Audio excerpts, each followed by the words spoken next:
بڑی کوشش کیجیے عمران خان کے خلاف کرپشن کے کیسز نکالے جائیں. میری بھی ایک دو ملاقاتیں ہوئی کہ جناب آپ تو بڑی سٹوریز کرتے ہیں.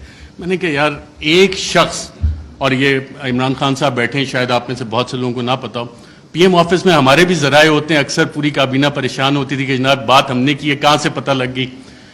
وہ شخص جو پانی کی آدھی بوتل بھی ضائع نہیں ہونے دیتا بطور وزیر اعظم کے, یار یہ آدھی پانی کی بوتل میں نے ابھی رکھی, کیوں اٹھا کے لے گئے, وہ کرپشن کرے گا. میں نے سمجھائی لوگوں کو یہ بات, لیکن پلے بک کیونکہ وہی پرانی تھی, کیا کرپشن کے کیسز نکالو, ڈسکریڈٹ کرنا ہے, کرپشن تھوپنی ہے. مسٹر اے بی سی کا فلانا دوست ہے, اس سے نکال کے لاؤ, کچھ نہیں. آج 2-2.25 مہینے ہو گئے, کوئی کرپشن نہ نکلے گا. عمران خان کا کرپشن کا کیس نہیں نکل سکتا, نہ نکلے گا. میں نے بتائی کہ نہیں آپ کچھ کوشش, میں کہا میں یہ کوشش نہیں کر سکتا کیونکہ مجھے یہ پتا ہے کہ عمران خان کی کرپشن نہیں نکلنی. اچھا, media narratives against PTI. French revolution جب آیا تھا تو اس وقت ایک تھاٹ تھا کنگ لوئی کا, میں ریاست ہوں, میں بادشاہ ہوں, میں قانون ہوں.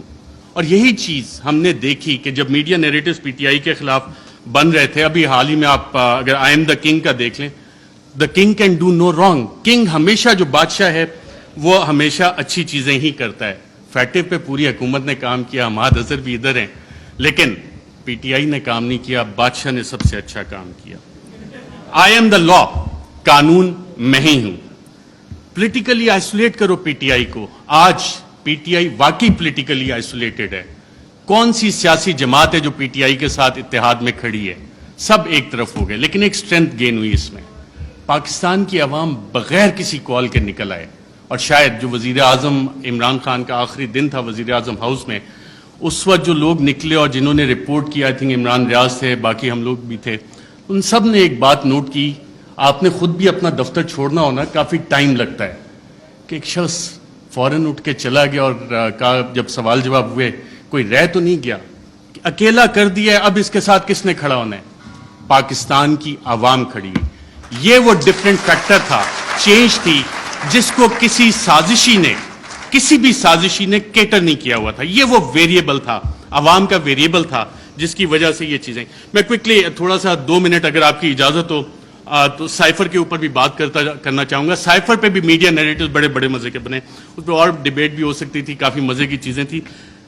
پہلا کیا بنا جی, پہلی میڈیا نے رپورٹ کرنا شروع کیا اور باقاعدہ یہ بتایا گیا کہ جی سائفر تو ایگزسٹ ہی نہیں کرتا, سائفر نام کی تو کوئی بلا ہی نہیں ہے. پھر دوسری چیز ہے, میڈیا کی یہ سٹوریز آئیں اور ریکارڈ کے اوپر موجود ہیں, پرنٹ کیے ہیں, ٹی وی پروگرامز ہیں, کہ سائفر تو یہ ایزمپشنز پہ بیسڈ ہے. وہ ایزمپشنز ہیں ہمارے ایمبیسڈر کی یا کس کی. پھر یہ بھی کہانیاں میڈیا میں آئیں کہ جی یہ تو فارن آفس میں خود ہی پی ٹی آئی والوں نے بیٹھ کے بنا لیا ہے, یہ تو شاہ محمود قریشی نے خود ہی بیٹھ کے بنا لیا ہے. پھر جب وہ بھی ساری چیزیں, کیونکہ سائفر ایگزسٹ کرتا تھا, سائفر موجود تھا, پھر کہا گیا جی کانسپریسی کا ایویڈنس کوئی نہیں ہے. اچھا, پھر عمران خان بطور وزیر اعظم بھی میرا خیال وہ کرکٹ کھیل رہے تھے, اور جب انہوں نے کہا تھا کہ مینٹلی میں اسٹرانگ ہوں, تو بہت سے لوگوں نے انڈر ایسٹیمیٹ کیا. انہوں نے کابینہ کی بھی کمیٹی بلائی, کابینہ کی اسپیشل کمیٹی غالباً 30 مارچ کو ہوئی. 30 مارچ کو میں نے سابق وفاقی وزراء سے پوچھا, وہاں کانسپریسی کی بات بھی ہوئی, کانسپریسی کا ذکر بھی اس میں ہوا, اور پھر 31 کو نیشنل سیکیورٹی کمیٹی بھی انہوں نے بلا لی, اور اس کا بھی مور اس پہ لگ گئی کہ بلیٹنٹ انٹرفیرنس. اور اس کے آخری پیراگراف میں ایک لفظ لکھا ہوا ہے کہ جو 31 کو نیشنل سیکیورٹی کمیٹی کی میٹنگ ہوئی, اس نے 30 مارچ کے جو منٹس اسپیشل کیبنٹ کے ہیں ان کو ریٹیفائی کیا. اب 30 مارچ کو آپ سب وفاقی وزراء جو اس میں بیٹھے تھے, اس وقت کے وزیر اعظم اس میں بیٹھے تھے, ان سب نے کانسپریسی اور سازش کا لفظ اس میٹنگ میں ذکر کیا. یہ میرے ذرائع نے مجھے بتایا ہے, آپ سبھی یہاں پہ بیٹھے ہیں, اگر کسی نے کانٹراڈکٹ کرنا ہے تو سابق وزیر اعظم خود بیٹھے ہیں, وہ کر سکتے ہیں کہ 30 مارچ کو جو اسپیشل کیبنٹ میٹنگ تھی اس میں سازش کا ذکر ہے. بالکل سازش کا, میں ایز اے جرنلسٹ کلیم کر رہا ہوں. پھر یہ کہا گیا کہ جی وہ انٹیلیجنس ہم نے خود ہی کر لی, اور انٹیلیجنس کی بیسس پہ آبویسلی اس پہ سوال اٹھے کہ انٹیلیجنس, ہمارے انٹیلیجنس کے ادارے بہت اچھا کام کرتے ہیں, دہشت گردی کے خلاف بہت اچھا کرتے ہیں, پاکستان کی سیکیورٹی کے لیے بہت اچھا کام کرتے ہیں. لیکن مسئلہ یہاں پہ آتا ہے کہ جب انہیں ڈریگ کیا جائے سیاسی معاملات میں, اور یہ کہا جائے کہ جی انویسٹیگیشنز ہوئیں, کون سی انویسٹیگیشنز, یہ سوال ہوئے. اب ریجیم چینج میں انٹیلیجنس کا ایک بنیادی کردار ہوتا ہے, انٹیلیجنس انفارمیشن کا بنیادی کردار ہوتا ہے.